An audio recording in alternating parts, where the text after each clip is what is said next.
And the Lord God caused a deep sleep to fall upon Adam, and he slept, and God took one of his ribs and closed up the flesh instead thereof. And the rib which the Lord God had taken from man made he a woman, and brought her unto the man. And Adam said, this is now bone of my bones and flesh of my flesh. She shall be called woman, because she was taken out of man. Therefore shall a man leave his father and his mother, and shall cleave unto his wife, and they shall be one flesh. That's a walloping statement to put in there at the end of those 3 sentences. I mean, the therefore comes as somewhat of a surprise, but there's an injunction there. Well, it's a good injunction, man. I'll tell you, people who don't do that, they have a hell of a time in their marriage. And so this is a good thing to know. If you are married, or if you're planning to get married, is like, you know, we have very strong orientation towards our parents, and for good reason. It's like the injunction here is, that's secondary as soon as you're married. And failure to do that makes your marriage collapse. And then you deserve it to collapse too, as far as I'm concerned, because it's a reflection of your pathological immaturity and your unwillingness to extract yourself from the, you know, Talon-like grip of parents who are a little bit too much on the interfering side. But the injunction, there's a deep injunction here. It's very complicated. So one of the ideas is that the original Adam wasn't a man, like a separate man. It was more like a hermaphroditic being.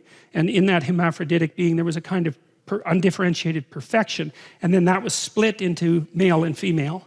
And then that part of the goal of human beings is to reunite that as the singular unity that reestablishes the initial perfection. And that's actually the goal of marriage from a spiritual perspective. And you could read about that if you read Jung, because he wrote quite a bit about that. It's lovely. It's such a good idea. So I had these friends that went to Sweden to get married. They were from northern Alberta, but his heritage, both their heritages were Swedish. And in this ceremony, they did this cool thing as they were being married, and they had to hold a candle up between them, right, while they were being married. And you think, well, okay, what's the candle? Well, it's a source of light. It's a source of illumination, right? It's a source of enlightenment. It's the candle that you put on Christmas trees in Europe. So it's the light that emerges in the darkness in the depth of winter. It's a symbol of life in darkness. It's the reemergence of the sun at the darkest, coldest time of the year, which is also associated symbolically with the birth of Christ for all sorts of complicated reasons. And so the candle's all that. And then the next question is, why do you hold it above you? And the answer is because what's above you is what you're below to. So it simplifies something transcendent. And so why do you both hold on to it? Well, because you're both supposed to hold on to the light, right? And you're supposed to be subordinate to the light. And so you ask, well, who's in charge in a marriage? Well, the light. That's the idea. So you come together as one thing. You're no longer two things. It isn't what's good for you, and it's not what's good for your wife. It's what's good for the marriage. And the marriage is about the combined being, which is the reassembly of the original hermaphroditic being at the beginning of time. That's the idea. And that's all packed into like these 4 sentences. And you know, there's been, well, all of these sentences have tremendous history of interpretation associated with them, right? It's just endless and endless and endless, and that's one of the lines. And so it's also an antidote to the idea that women taken out of men, which is obviously the reverse of the biological process, by the way, makes women in some sense subordinate to men. That is not built into this text. I don't see that at all as built into the text. And there's something else that's associated with it too, and there's an idea that you know, in Sleeping Beauty, you know, Sleeping Beauty goes to sleep. And the reason she goes to sleep is because you have to remember what happens is she has parents who are quite old. And so they're pretty desperate to have a child, like so many people are now. And they only have one child, like so many people do now. And they don't want anything to happen to this child. Because like, hey, it's a miracle.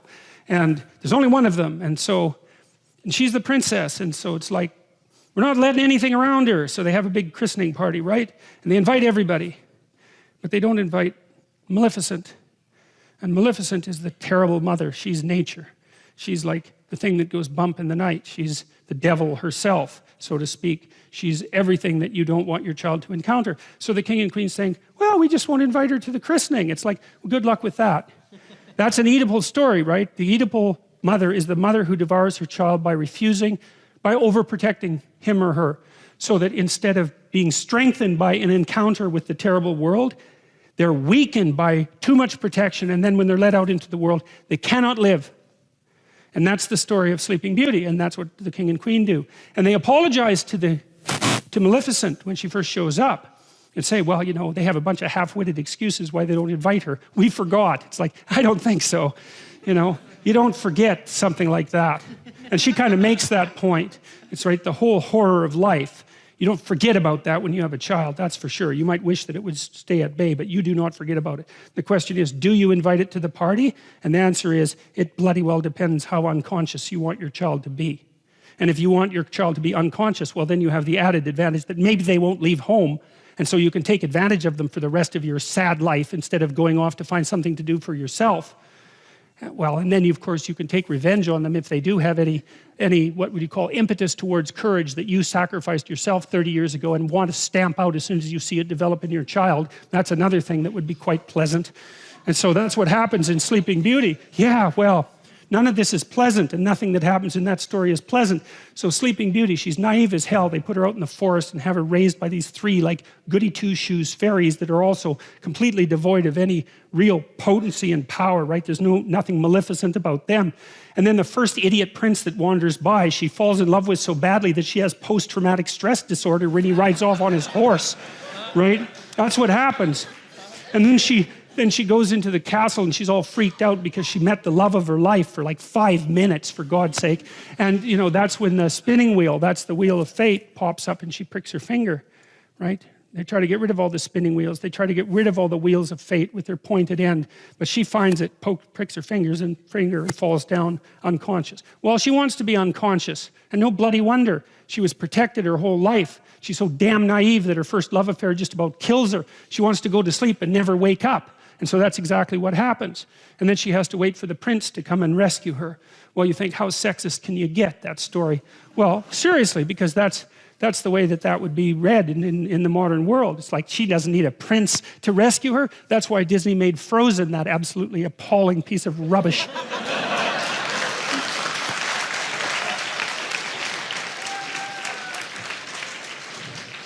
So, you know, you can say, well, the princess doesn't need a prince to rescue her, but you know, that's a boneheaded way of looking at the story, because the prince isn't just a man who's coming to rescue the woman. And believe me, he's got his own problems, right? He's got a whole goddamn dragon he has to contend with. But the prince also represents the woman's own consciousness. The consciousness is presented very frequently in stories as symbolically masculine, as it is with the Logos idea. And the idea is that without that forward-going, courageous consciousness, a woman herself will drift into unconsciousness and terror. And so you can read it as, well, the woman who's sleeping needs a man to wake her up. And of course, just like a man needs a woman to wake him up, it's the same damn thing. That's the dragon fight in Sleeping Beauty. But it's also the case that if she's only unconscious, all she can do is lay there and sleep, like the sleep of the naive and damned. She has to wake herself up and bring her own consciousness, her own masculine consciousness into the forefront so that she can survive in the world. And of course, women are trying to do that like mad, but that's partly what's represented in a story like that. And that's partly what's implicit in this idea, is that unless the woman is taken out of man, so to speak, then she isn't a human being. She's just a creature. And that's partly what's embedded in this story. So you don't want to read it as a patriarchal, you don't want to read anything that way. It's so, really, yeah, I won't bother with that, but really we can do better than that, man. Therefore shall a man leave his father and his mother and shall cleave unto his wife, and they shall be one flesh. It's like, yeah. The other thing about marriage, this is really worth knowing too, is that I learned this in part from reading Jung. It's like, what do you do when you get married? That's easy. You take someone who's just as useless and horrible as you are, and then you shackle yourself to them. And then you say, we're not running away, no matter what happens. Yeah, well, that's perfect, because then you don't get to run away. And the thing is like, if you can run away, you can't tell each other the truth. Because if you tell someone the truth about you and they don't run away, they weren't listening. And so if you don't have someone around that can't run away, then you can't tell them the truth. And so that's part of the purpose of the marriage. It's like, okay, I'll bet on you, you bet on me. It's a losing bet, we both know that, but given our current circumstances, we're unlikely to find anyone better. That's for sure. You know, There's two things that come off of that. One is, you know, people are waiting around to find Mr. or Mrs. Right. It's like, here's something to think about, man, to put yourself on your feet right. If you went to a party and you found Mr. Right and he looked at you and didn't run away screaming, that would indicate that he wasn't Mr. Right at all, right? It's like the old Nietzschean joke. If someone loves you, that should immediately disenchant you with them. Right. Or it's the Woody Allen joke. I never belonged to a club that would take me as a member. So that's a very interesting thing to think about. And so you're going to shackle yourself to someone who's just as imperfect as you are. And then the issue is you might be in a situation where you can actually negotiate, because you might think, well, there's some things about you that aren't going so right, and there's some things about me that aren't going so right, and we're bloody well stuck with the consequences for the next 50 years. So we can either straighten this out, or we can suffer through it for the next 5 decades. And you know, people are of the sort that without that degree of seriousness, those problems will not be solved. You'll leave things unnamed because there's always an out. It's like, and it's the same thing when you're living together with someone. You know that people who live together before they're married are more likely to get divorced, not less likely. And the reason for that is, what exactly are you saying to one another when you live with each other? Just think about it. Well, for now, you're better than anything else I can trick. But I'd like to reserve the right to trade you in.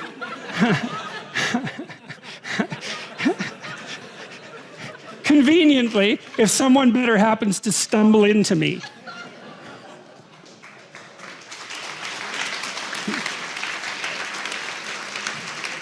Well, how could someone not be insulted to their core by an offer like that? Now, they're willing to play along with it because they're going to do the same thing with you. Now, well, that's exactly it. It's like, yeah, I know you're not going to commit to me, so that means you don't value me or our relationship above everything else.